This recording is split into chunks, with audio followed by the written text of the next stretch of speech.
night may be long and the dark may be deep, but the answers are there to be found. Whether it's the normal, the abnormal, or the paranormal, you're in the right place. Let's go beyond reality. Welcome to the show and welcome to a Monday. Great to have everybody here as the nation, good parts of it anyway, are dealing with the severity of winter over the weekend, including us here, but we're used to it kind of because winter is severe from start to finish. And when I say start, I mean the end of October. And when I say finish, I mean sometime in April. That's what winters in the Northeast, upstate New York are like. And tonight we're going to be hit with like 2 feet of snow, they're saying. And that'll just go on the piles that are already out there because they're deep. The sidewalk, you're walking down the sidewalks and the banks, snow banks are, hip high already. So, and we're not Alaska. We're just upstate New York. But man, winter's tough. I keep looking south and thinking, wow, that's the thing to do. But, you have your roots someplace. It makes it a little difficult to do anything about that. Anyway, I hope you're all staying safe and warm. I know there are a lot of people in Texas that aren't able to stay warm. Texas got hit particularly hard with this storm because of, they're south, far enough south that a lot of this turns to ice instead of just remaining snow. And what it has done is very scary, but it's very appropriate for the conversation we're about to have tonight. They are having significant power outages, and in many cases, it's because the wind turbines, this wind energy that they have put into place that supplies about 25% of their total electricity in the state of Texas, those wind mills, or whatever they're called, have frozen up. They don't work in the cold weather. So when the heat or when the power, the electricity is most needed, those failed. And tonight we're going to be talking about climate change with Gregory Wrightstone. He's a returning guest. He says that, I'll let the title of his book speak for itself. It says, the title of the book is Inconvenient Facts, the Science That Al Gore Does Not Want You to Know. And I would say that probably the updated version of that is going to be John Kerry, not Al Gore. But either way, he says that warming and cooling trends are not necessarily the result of the things that we're being told they are. And they're not necessarily controllable by our behavior. Regardless of whether you believe that or not, I'll leave it up to you to decide. The information is very, very valuable because what we're seeing right now, we're seeing things change with the new administration in Washington, D.C. They have made climate change a central part of all of their policy decision-making, whether it's international relations or it's domestic policy. Climate change will be at the top of the list of concerns and issues that will guide them in making these decisions. And we've already seen some of that, executive orders that have done things like canceled the Keystone Pipeline, have banned oil and gas drilling on federal properties. And you go to the gas pump now, you're seeing the effects of that. And that, and as far as I'm concerned, I'm no economist, but my prediction here is that we've only seen the beginning of those price increases. I know that a couple months ago, a gallon of gas here was under $2.20 a gallon. Now it's almost $3, on its way to $4. And it's also affecting those of us who use oil and or gas to heat our homes. The price of heating oil is through the roof. And, that's not something you can skip on too much. You can only wear so many sweaters and carry around so many blankets in your house. So these are all having practical effects. So we'll talk about whether those effects are they a price that's worth paying for what? What are we trying to accomplish with it? That'll be the conversation tonight. And I'm anxious to have it because, again, regardless of which side of this debate you fall on, you probably don't have all the information. And it's essential that we talk about it, we share the information, and we consider all sides, especially if we're going to affect our lives in the way we're affecting them. Look at Texas. Please support the program. Go to patreon.com/Johaw. That's Johaw. Gregory Wrightstone will be with us to talk about his book, Inconvenient Facts, the Science That Al Gore Doesn't Want You to Know. Gregory is a geologist. He's also a senior fellow at the Cornwall Alliance and is an advisory board member of the Heartland Institute. He's a guest on many TV and radio shows, and among his qualifications, he's got an advanced degree in geology, and he was recently added as an expert reviewer for the Intergovernmental Panel on climate change. He's a strong proponent of the scientific process. Gregory, welcome back to Beyond Reality. It's great to have you here again. Oh, good to be back on it. And I'll have to say that I've actually just joined, I'm leading a group called the CO2 Coalition out of Arlington, Virginia, as their executive director. We're a group of 60 of some of the top climate scientists in the world that don't believe that the Earth is falling into this catastrophic consequences of man-made warming. We have some of the top scientists, including Richard Lindzen from MIT, Will Happer from Princeton, Pat Michaels, world-renowned climatologist. So it's really great to be part of this group, and it's an awesome responsibility, actually, where we advance the scientific basis of the fact that the Earth actually is benefiting from the modest warming and the increased parts per million in concentration of CO2. I think, and your work is really, really important, and I want to get into some of the details of what you just said in a moment, but right now we are seeing a seismic shift in policy coming from Washington, D.C. as it relates to this particular issue. In fact, to the point where President Biden recently signed an executive order among the many that he signed that essentially says that climate change will be a cornerstone in all public policy decisions, whether they're foreign affairs decisions, whether they're domestic decisions, regardless of what it is, climate change will be a factor in how they make those decisions. So at this point, it couldn't be more consequential to understand what's going on. We are in very different times than we were just a year ago. Oh, boy, it is. It was, whenever Joe Biden was running for the presidential election, you and me and other people, we heard him saying and mouthing these words that what he was going to do about climate. And it was, I got to tell you, I heard it, but I couldn't believe that he would actually do what he was proposing, because it would be so harmful to the United States and our economic system. And on the first day, he started imposing these things with executive orders.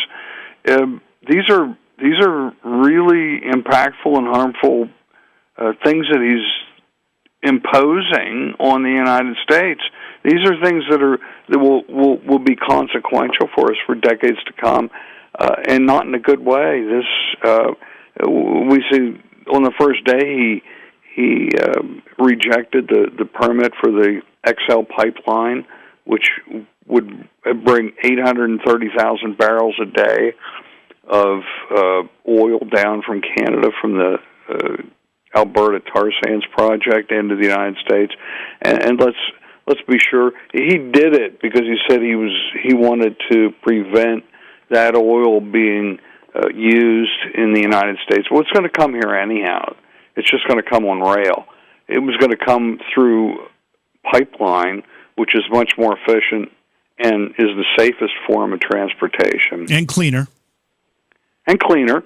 It was going to be a net zero carbon transportation system. And let's not be mistaken. I'm okay with increasing CO2. Okay, I've got a bumper sticker on the back of my SUV that says "I heart CO2." I'm a really, really big proponent of the many benefits of CO2. And a lot of your listeners probably have never heard that before, but we can talk about that in a little bit. But he wanted to do this to stop CO2 emissions, and it's going to those CO2 emissions are going to occur no matter what, if it's brought by rail or by pipeline. But pipeline is the safest form of transportation. Rail is a pretty safe method, but it's not nearly as safe as it is through the pipeline. And again, the rail will increase CO2 emissions if you're one of those people that dislike CO2. It would increase that. And he also, on day two, he said he imposed a prohibition on leasing and permits for federal lands, and just bear in mind that 10% of our oil that's produced in the United States comes from the Gulf of Mexico, which is 100% federal lands. The states of Colorado, New Mexico, and Wyoming are likely, if this ban continues, they're likely to lose somewhere around 120,000 or more jobs because of this ban. And it's just going to drive the benefits. The good news is America, because of fracking and horizontal drilling and the new techniques we're using to identify these resources, America's awash in oil and natural gas. We're just so. What he's done to limit this may not actually be realized for years in the future. Could be 2 years down the road, 3 years, whatever it is. Those negative impacts will eventually be affected and lead to the rise of energy prices across the board for the United States.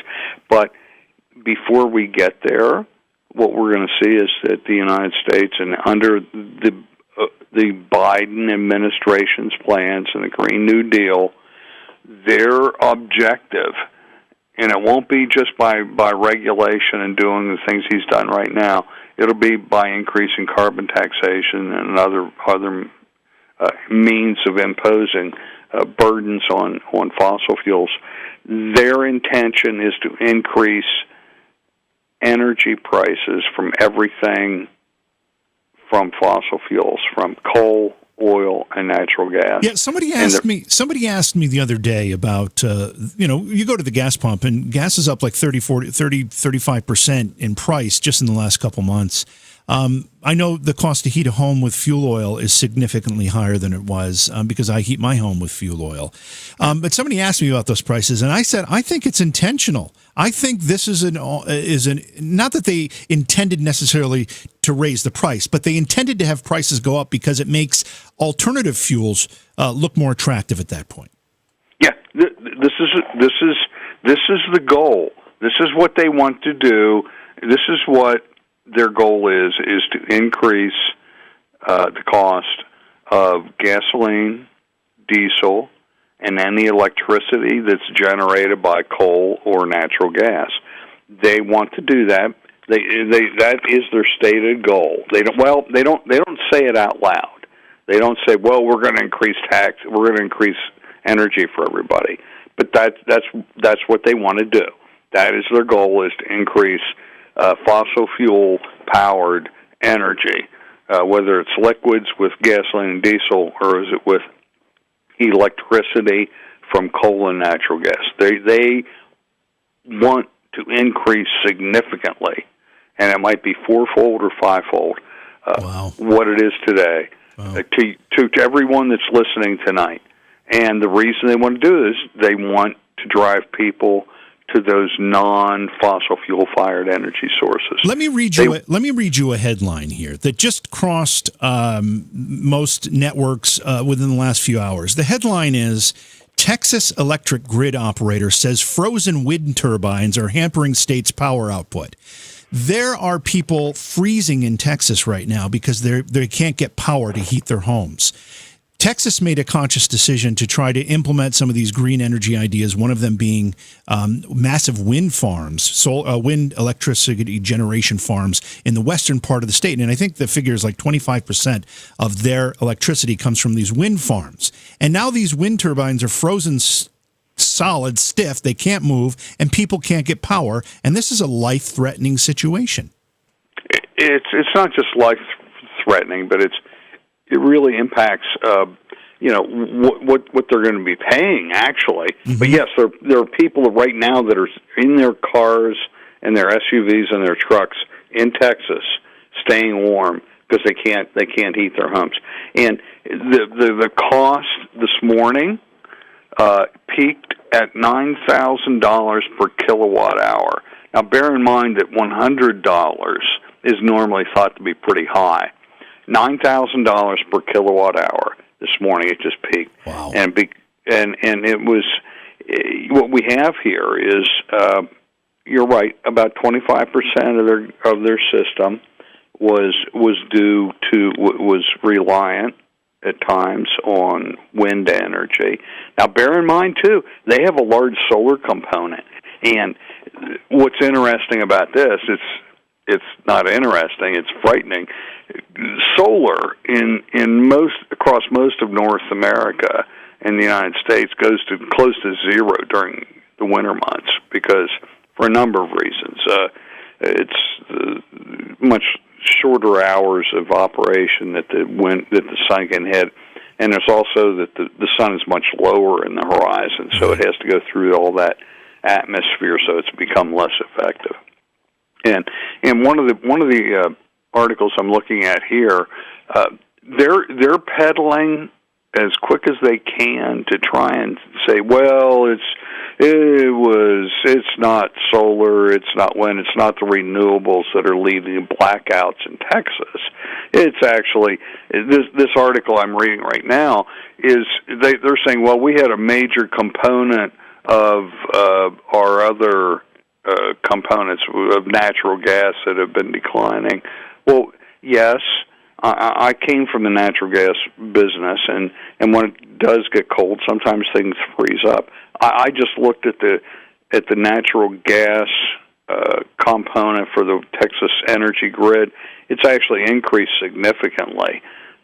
Yes, some of it stopped, but for the most part, the natural gas component that's providing natural gas to create electricity has increased significantly. And one of the things, this is a great quote they have, but some of our energy sources that power the grid during the summer are offline during the winter. They don't mention what those are, do they? No. They don't. Why don't they? Because they don't want that. They don't want you to know that solar goes close to zero during the winter. And that's exactly what they were just saying. They just didn't mention that it was solar. So we've got this solar, the wind component is down. People are hovering over their stoves if they have some in Texas. And right now they're having negative wind chill below zero wind chill. Jeez. Temperatures in Texas. It's bad. Yeah, we're used to that up here in upstate New York, but certainly they're not used to it in Texas. I have to share a little story here because this illustrates how we tend to forget history.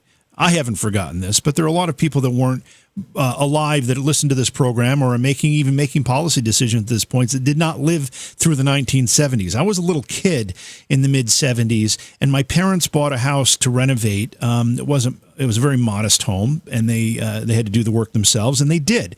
And at the time, we were going through the embargo, the Arab oil embargo, and the United States was woefully undersupplied of oil and gasoline and all petroleum products.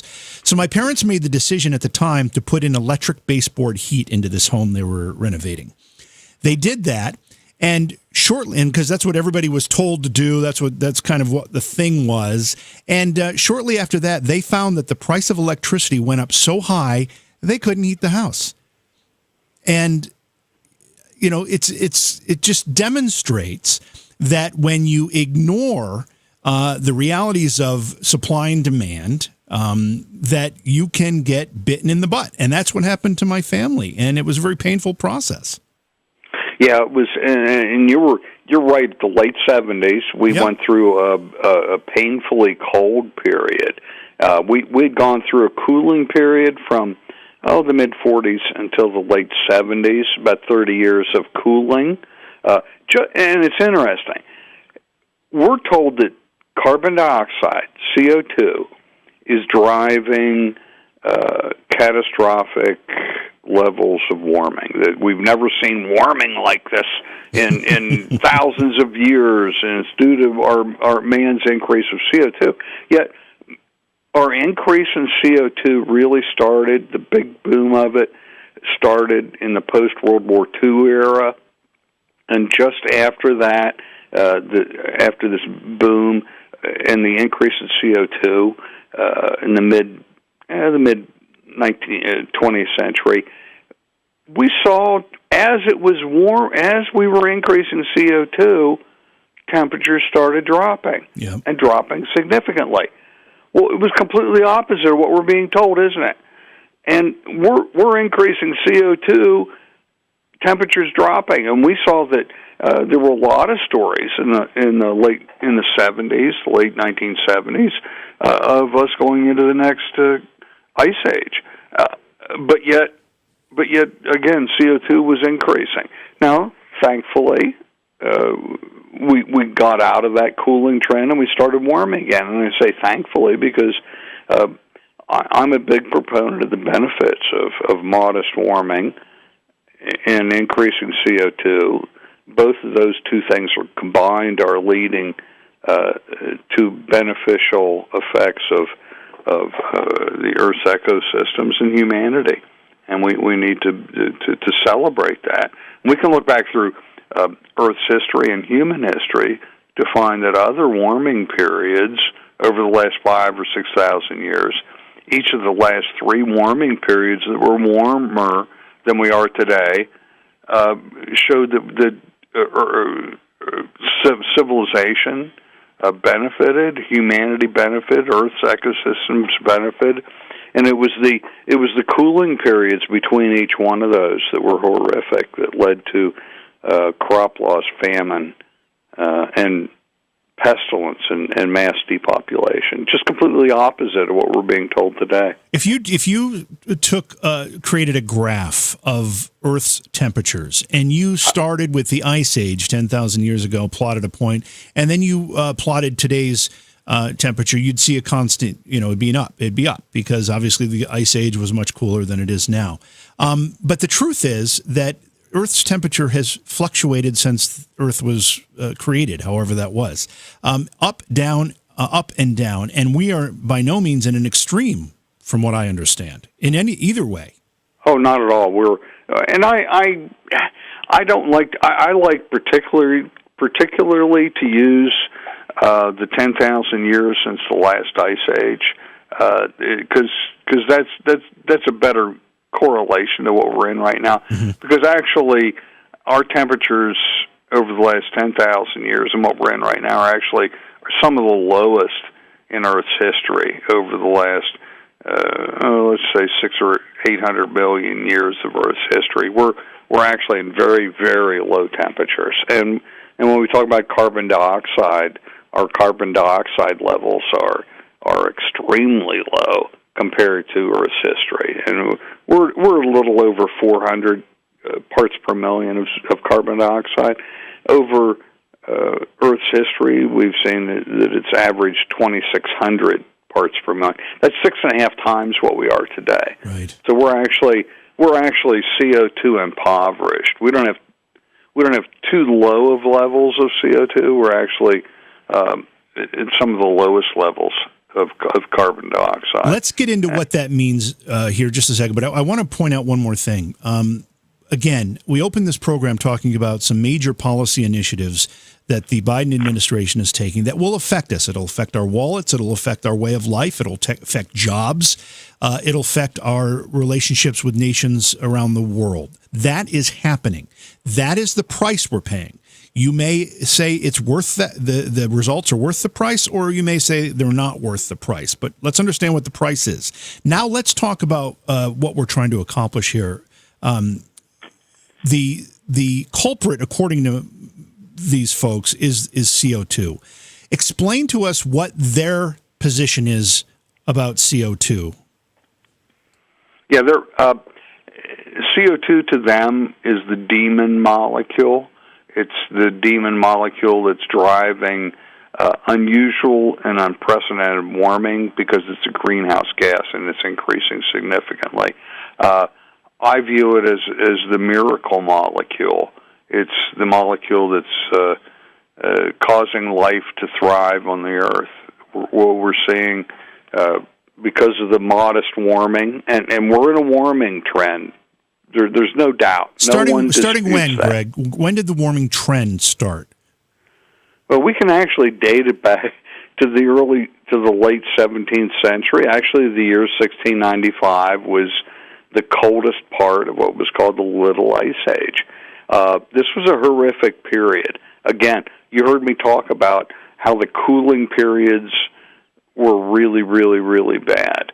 The Little Ice Age that started in around 1250 AD,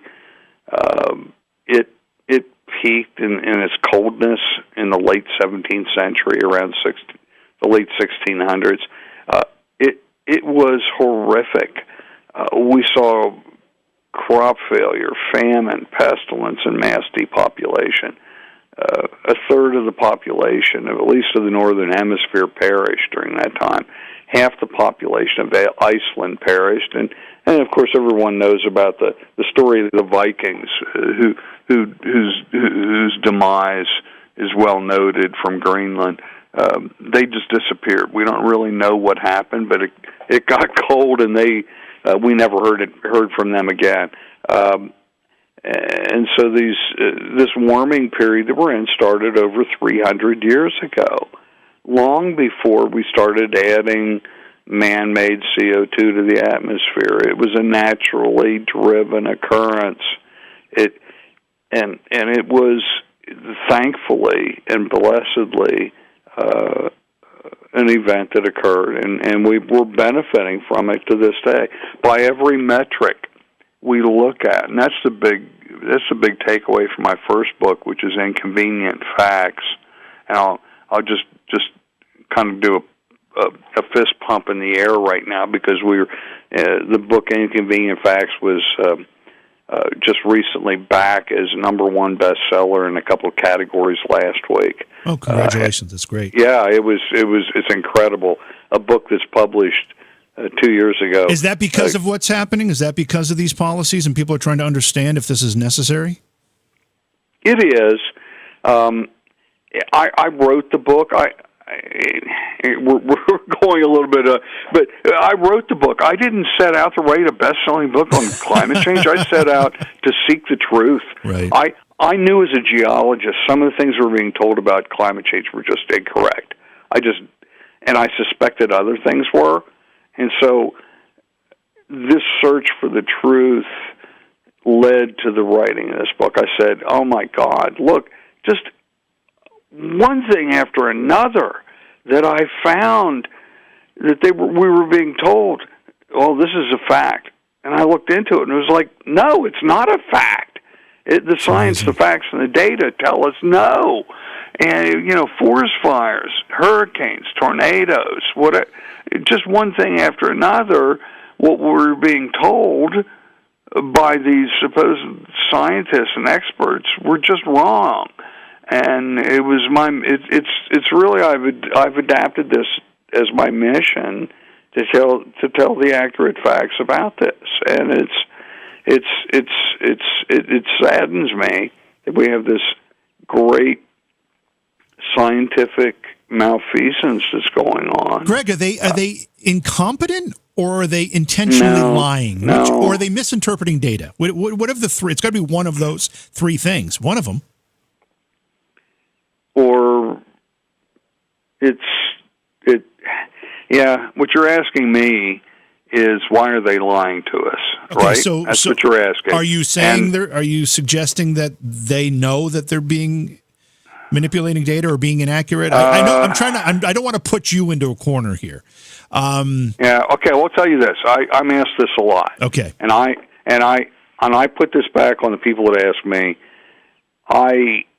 As a scientist, I can tell you that this is what they're saying, this is what the science tells us, and this is why they're lying. I can tell you they're lying. Okay. I can't look into the heart or the soul of a man or a woman and say why they're doing it. You are just as qualified as I am. All right, I'm a scientist. I can tell you why they're lying and that they are lying. Mm-hmm. But you and everybody that's listening right now, Sam in Poughkeepsie, New York, or Sam or Frank in Houston, Texas, that's listening, they're just as qualified as I am to tell me why they're lying. there might be, what is it? What is it? Why are they lying? Right. Is it funding? Is it an agenda that they have? Is it anti-capitalism? I don't know. We can come up with lots of things, and I think there are different reasons why it's being done, and it's each one of your listeners could probably come up with another 3 things right. that could tell us why they're doing it, and I don't know. But I can tell you that I can point out the facts that says this is what they're saying and this is why they're wrong, and that's what I want to do. That's my mission. Are they lying about? I guess there's so many layers of this. Are they lying about the cause and effect? Are they lying about what potential remedies are? Are they lying? Let's just look at one thing. Let's look at mass extinctions. Okay. All right. There was a UN report in late 2019 that came out that they said that there would be 1 million extinctions of species over the next several decades. All right, and that we needed that it was horrible, and we needed to. And it was due to climate change, and the main reason for these extinctions were habitat loss. Okay, so I took a look at it. I went back and I said, wait a minute, my BS detector started going off, and I said, whoa. And I went back and looked at the exact same data that they looked at. It was called the IUCN Red List. Your listeners can Google Red List and go look for the same thing. I looked at the exact same data that they did, and they looked at it at century by century. In other words, 100-year data sets. To see this chart that looked like it was, oh my God, it was horrible that extinctions were just skyrocketing. Well, I went back and I looked at the same data set by decade, decadal, and I found that actually extinctions peaked in the late 1800s and early 1900s and have been in significant decline ever since. And now, to get to 1 million extinctions, and again, this is just one example that I'm going to give you, that extinctions, they said would be 1 million extinctions over the next several decades. To get to that, we need 25,000 to 30,000 extinctions per year. You know what they've been for the last 40 years? 2. Not 2,000, not 200, 2. 2 extinctions per year. All right? And this report concluded that we would have 25,000 to 30,000. Oh, well, we'll get there pretty quick. No, we won't. And it's this crap. What they did was manipulate the statistics to make it look horrible. Mm-hmm. And so we've had 2 extinctions per year over the last 40 years. What their conclusion should have been is that the world as a whole is doing a really, really, really, really good job protecting our endangered species. And instead, they came to exactly the opposite conclusion. They said, "Oh, we're looking at the 6th mass extinction." No, we're not. And we're not anywhere near it. And we're doing really good. So they're lying about the consequences of all of this. They're talking about apocalyptic scenarios, whether it's extinctions or sea level rise or major storm frequency, or, as you pointed out before, wildfires. These are cases of manipulated data to try to scare people.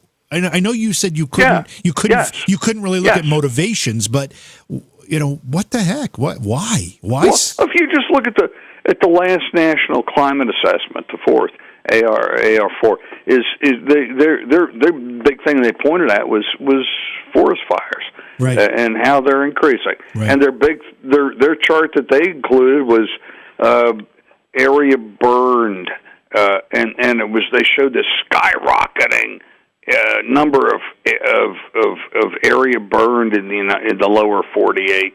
Well, but they only showed the last 50 years, and it was greatly escalated. Well, if you look at the entire data set, they cherry-picked it.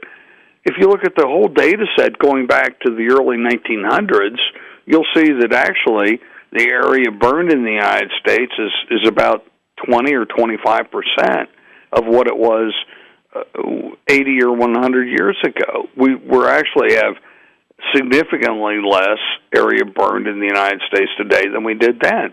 And that the area burned in the United States and the number of fires is mostly due not to climate change, but to our forest management practices. The Sierra Nevada Conservancy tells us we've got 4 to 5 times too many trees per acre in the Sierra Nevadas. And what does that mean? That's more fuel per acre, and that's also the second significant soil moisture loss after evaporation is the amount of water that's sucked out of the soil from trees and vegetation. So if you have 4 to 5 times too many trees, it's more fuel, and each tree is competing for the other trees for the same scarce soil moisture. So it's aggravating the arid conditions.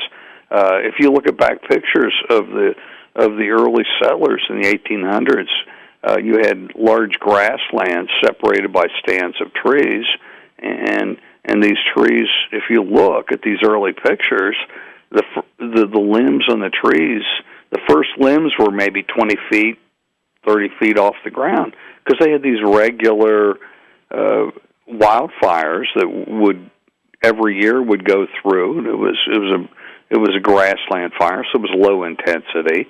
Now we have high intensity fires that destroy timber and destroy forests. It's a forest management problem in the West, not a climate change issue. Our guest tonight is Gregory Wrightstone. He's a geologist. His book is called Inconvenient Facts: The Science That Al Gore Doesn't Want You to Know. I imagine you're probably considering changing that to John Kerry. Well, yeah, he's an interesting soul. He just announced he defended his flight to accept an award. He flew in a private jet to accept the climate change award, and he said, "Well, somebody like me, he said he's too important, right?" Right, I'm important enough that I have to use a private jet to go there, but you can't do that. If you do that, you're a bad person. Meanwhile, that one flight probably put more carbon into the atmosphere than somebody heating their home for a year. Yeah, but you know what? I'm okay with that. If you look on the back of my truck, I've got a bumper sticker that says "I Heart CO2." I just ordered a bunch of masks actually that are I Heart CO2 masks and my new I Heart. I just sold out of my I Heart CO2 T-shirts, but I'm a huge proponent of the many benefits of. I'm okay with it too, Greg. But it's the hypocrisy that makes it so hard to swallow. Oh yeah, and they're blatant about it. They don't. Yeah, Let's address this CO2 issue, because it's, as you said, they make the climate change activists, John Kerry and others, call it or claim it to be the demon molecule, saying it's the root of all of these evils.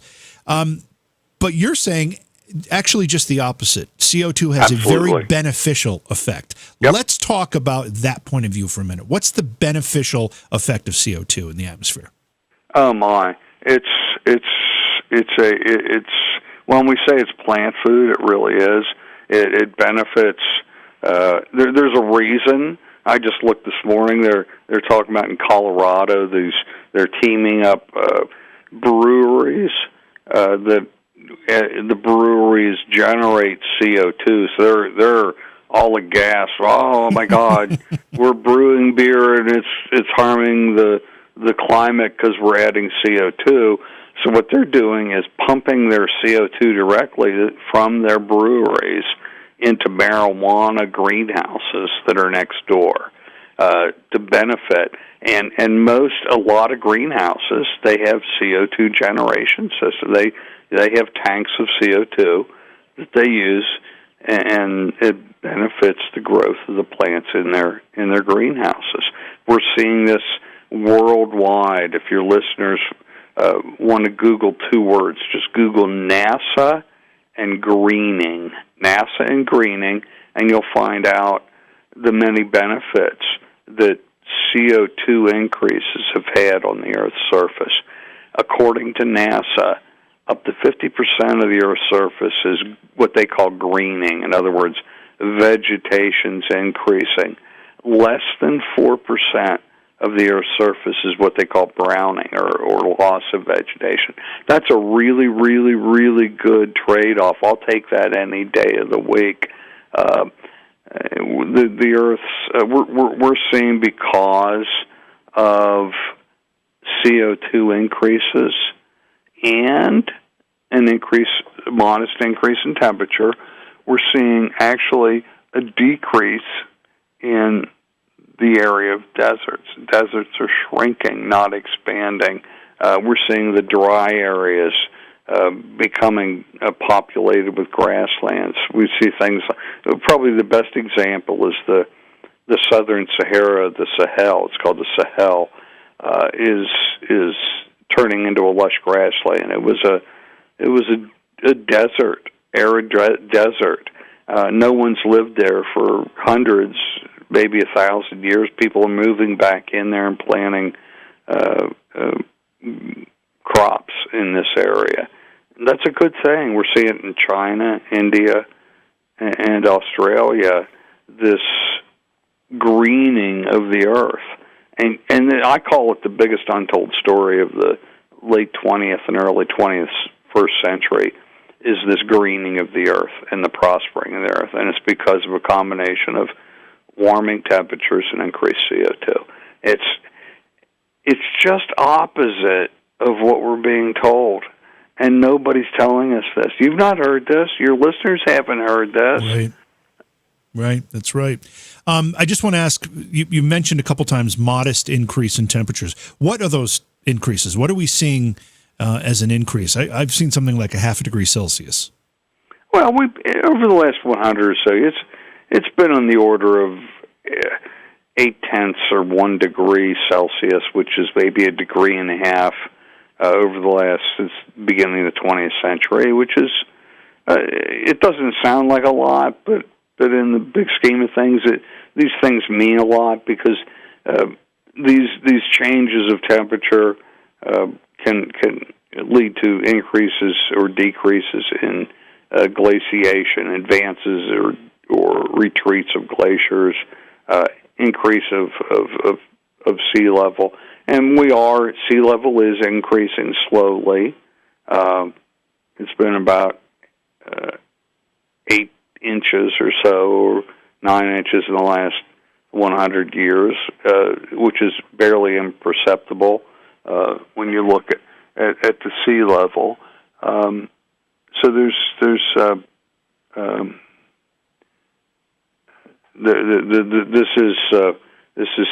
is something we'll all need to take into account. So what if that is happening, if that is indeed what we're seeing, is a modest increase in temperatures, what is causing it? Is it man-made CO2, A, and B, if it's beneficial, which you make a very good case that it is at this point, at what point does it become too much, and are we headed there? That seems to be what the other side is saying. Well, I'm in the middle of my second book, and right now I'm deep into I'm deep into the exploration of the relationship between temperature and humanity, and we see there's a strong correlation between the rise and fall of temperature and the rise and fall of civilization, and it's just opposite of what we're being told. We're being told that if it gets warmer by 1.5 degrees or 2 degrees, we're gonna have famine and death and pestilence and mass depopulation. But looking back through human history and geologic history over the last 5,000 or 6,000 years, I find that just the opposite of what we're being told. Each one of those warming periods have been hugely beneficial to humanity. We see the very first 5,000-6,000 years ago when the first great civilizations rose up: the Babylonians, the Hittites, the Mycenaean culture around the Mediterranean, and the Hattacks and the India and the Chinese. All these great civilizations rose up during this warming period that was probably 2 to 4 degrees centigrade warmer than what we are today. Each one of those huge, they thrived, and then it started getting cold, and it was called the late Bronze Age collapse. Within about 100 years, the cold descended on the earth, and every one of those civilizations just collapsed. It was societal collapse, and it was due to the cold. And we see that time and time again. We saw it during the Roman warm period, the time of Christ. Great civilizations rose up again. And when it started getting cold, those civilizations collapsed. And isn't that different? Isn't that exactly opposite of what we're being told today? It's exactly opposite. It is. Exactly. Is that mostly because of agricultural challenges? Yes. When the temperature drops? Yes, it was famine. If you were emperor in one of the warming periods, you would be well loved. You could feed your subjects, and I think you'd be a pretty good. I think you'd be a pretty good emperor, by the way. But if you were, because you could feed your subjects, and that's really what they. And when they were fat and happy, your people and your subjects would have time to dream, to sculpt, to invent. To create. Right. You don't have to worry about how you were going to feed your family tomorrow or next year. If you were emperor when it started getting cold and crops started failing, you couldn't feed your subjects. That's when they'd be coming after you with the pitchforks, and that's what we saw time and time again. And it was the cooling periods. It's funny, we talk about droughts being very significant. What we saw in a lot of these periods were actually, when it started getting cold, we had a lot of precipitation that was ill-timed. In other words,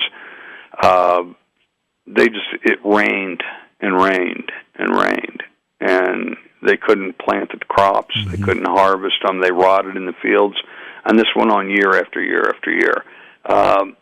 These cooling periods, So it was easier actually to adapt to droughts, it appears, than it was to these ill-timed precipitation events.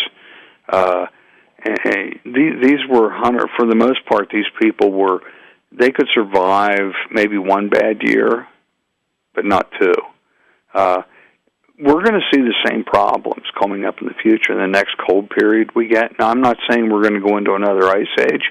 We don't have to. But these other cooling periods,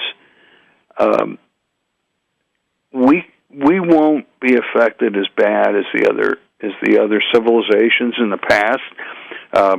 We're not moving food around with ox carts anymore, and we have refrigeration.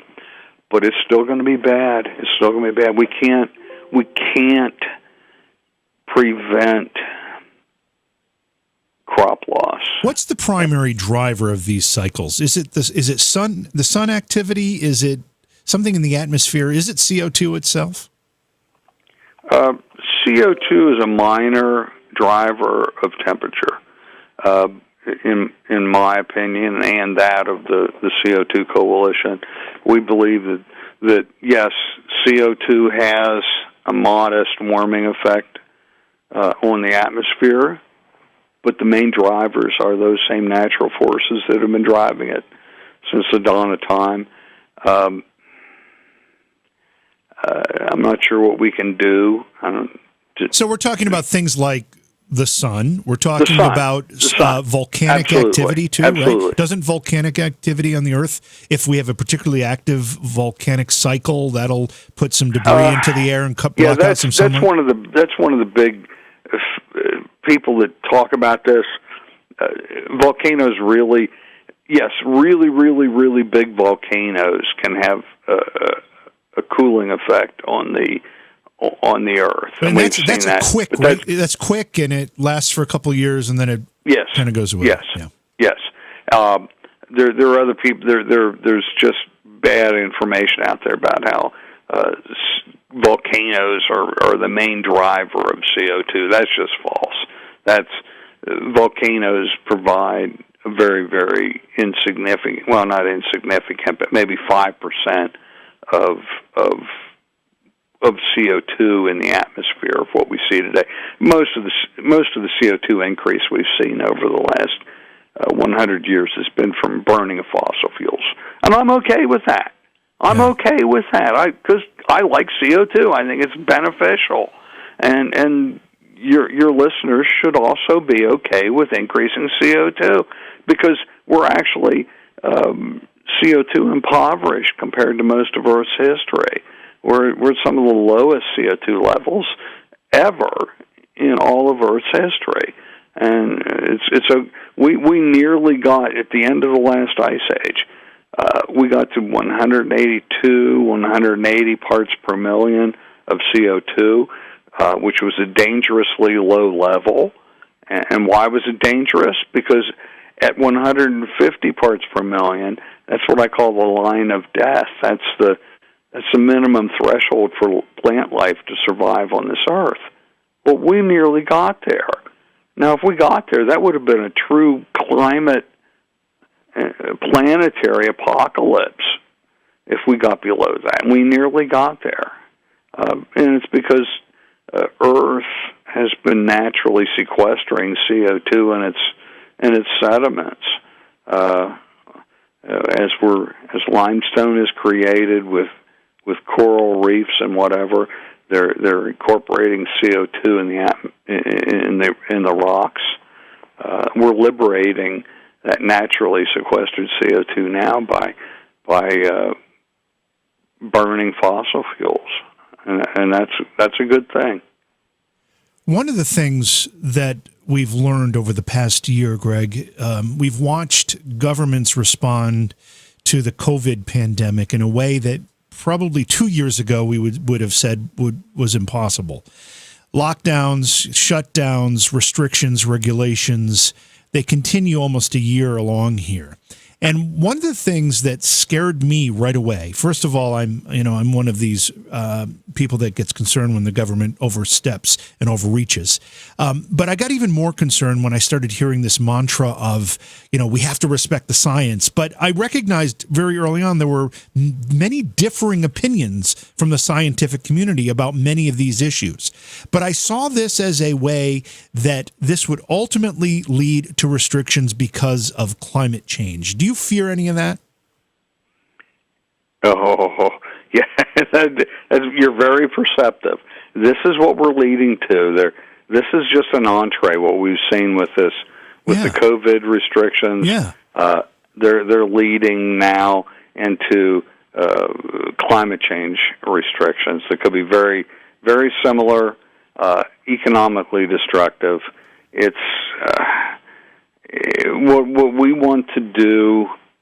We need to get the science that disputes this out to the general public, and that's our mission. I'm the executive director of the CO2 Coalition. I just took over.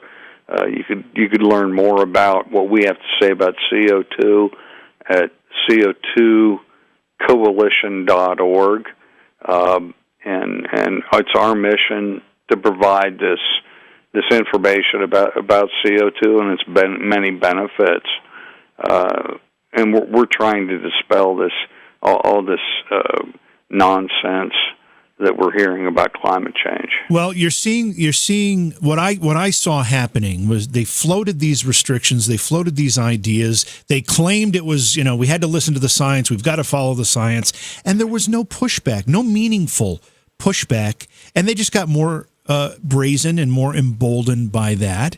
And I really felt as though the next thing to come along because of the quote unquote science is going to be these restrictions based on climate change. They're going to have, you won't be able to turn your thermostat up past 68 degrees in the winter and, 74 for air conditioning or whatever it is. And they're going to say the science says we have to do this. And, just as it was back then, there were scientists that disagreed.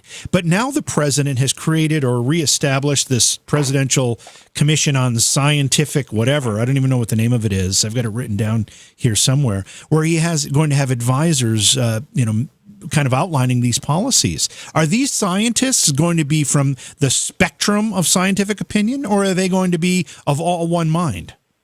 Oh, they'll be. I actually hadn't even seen that, and I'm going to have to look into that. But yeah, they'll be all. Oh, don't worry, they'll be all of one mind.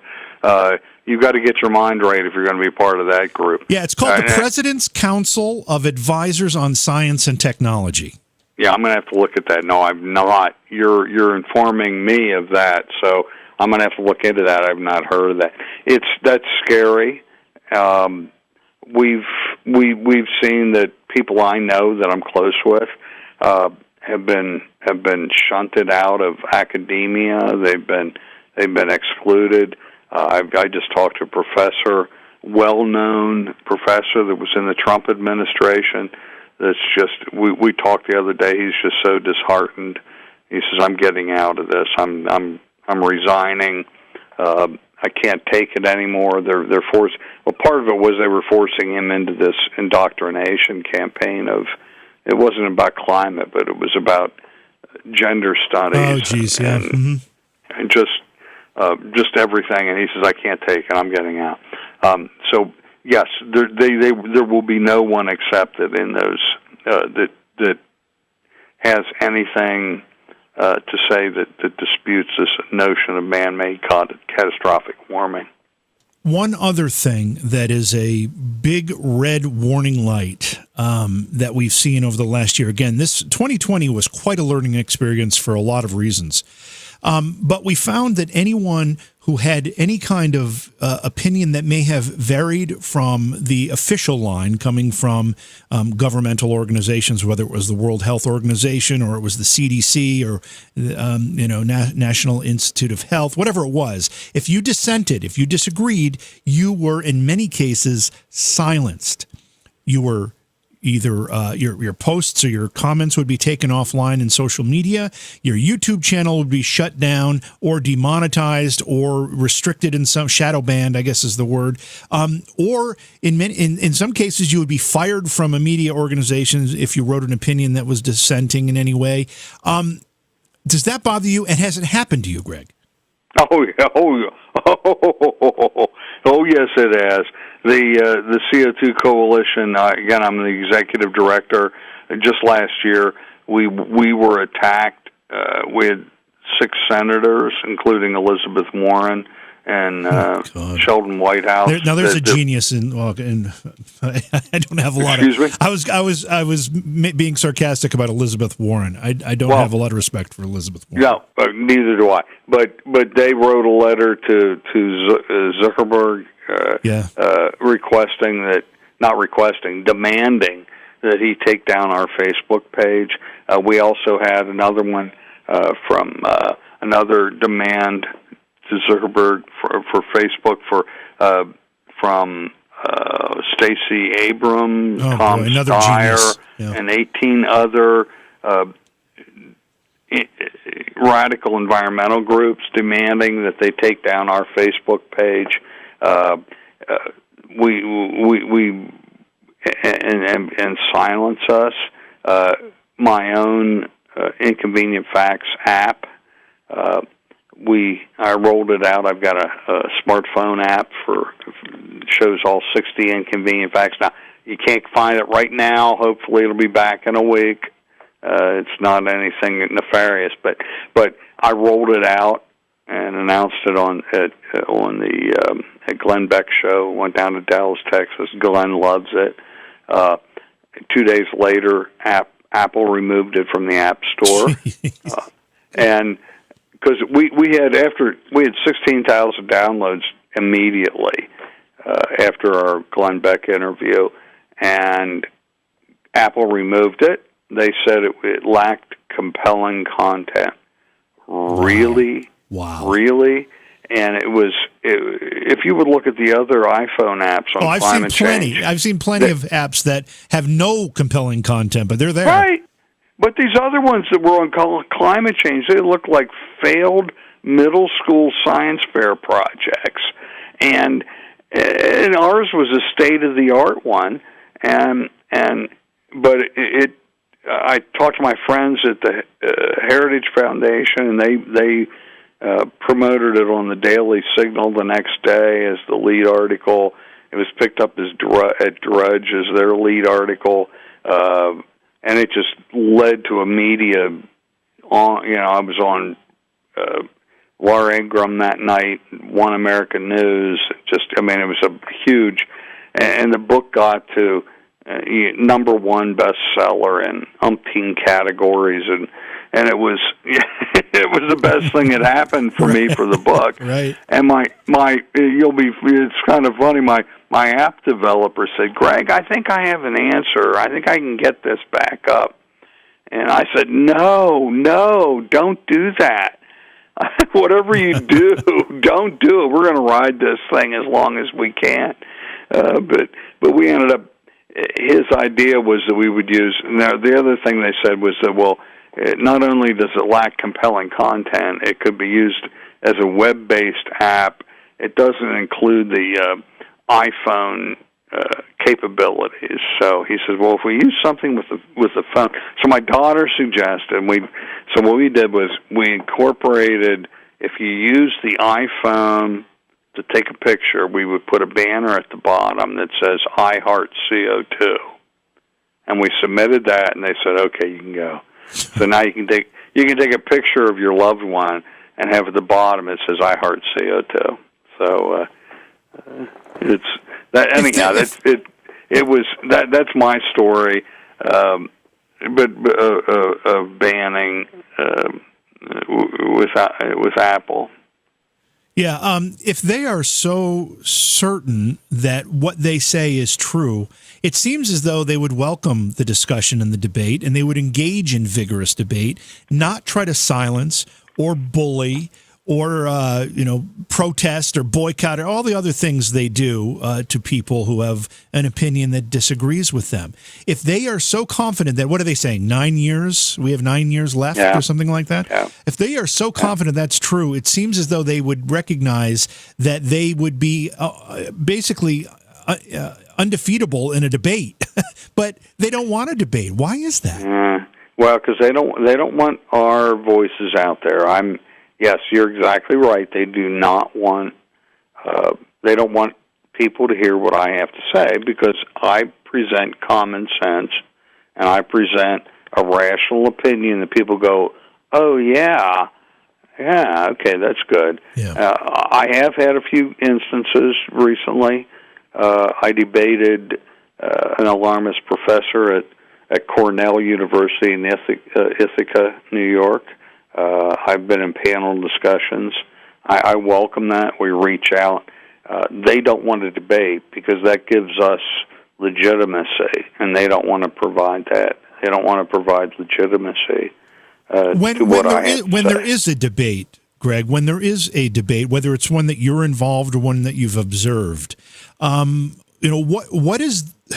what is their position on some of these arguments? I mean, when you present the real data and you present the real facts, it seems hard for them to be able to maintain their position. But do they, or they start name calling? What happens? Those that debate me do.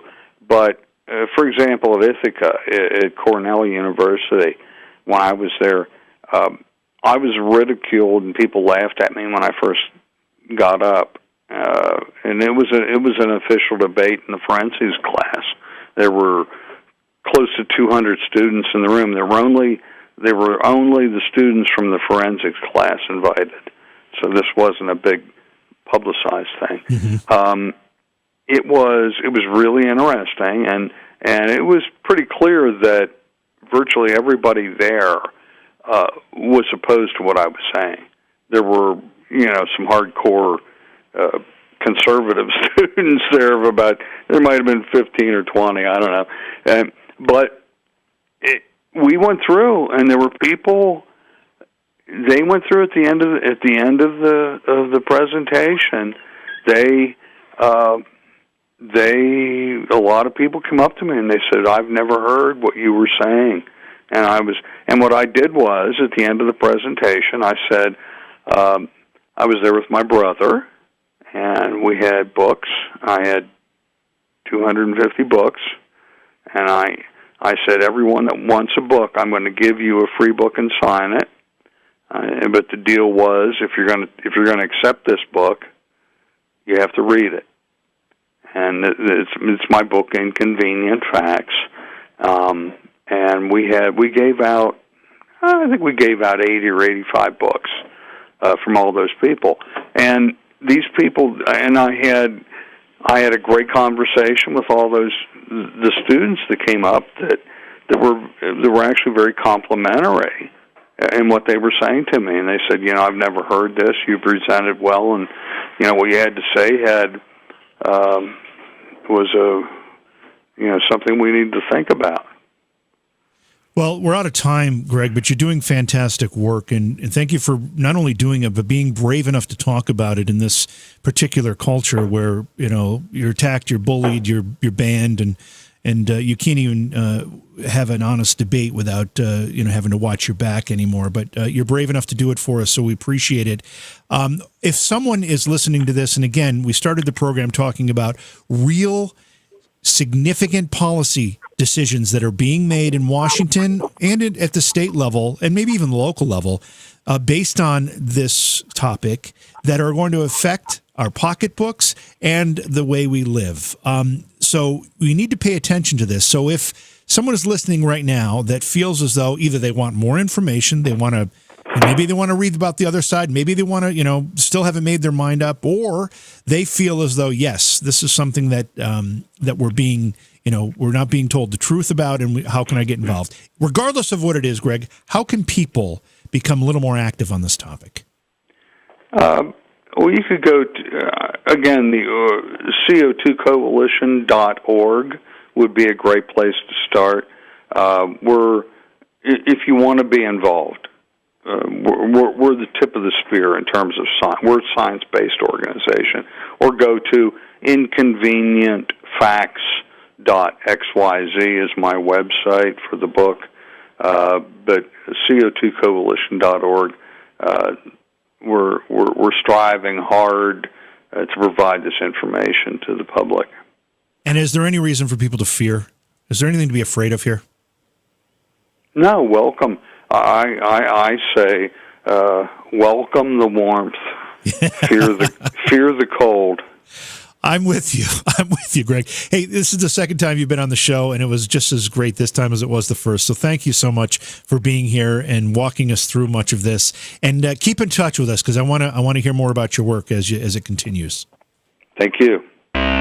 Beyond Reality Paranormal is hosted by J.V. Johnson and produced by Orion Palmer and Slick Eddie Edwards. Like us on Facebook and subscribe to our YouTube channel. Please consider supporting the program either through your podcast platform, click on the link in the description, or on Patreon at Joha Productions. If you'd like to be a guest on Beyond Reality Paranormal, or you have a recommendation for a guest, contact our producer, Slick Eddie Edwards. Eddie is spelled with a Y at slickeddieedwards@gmail.com.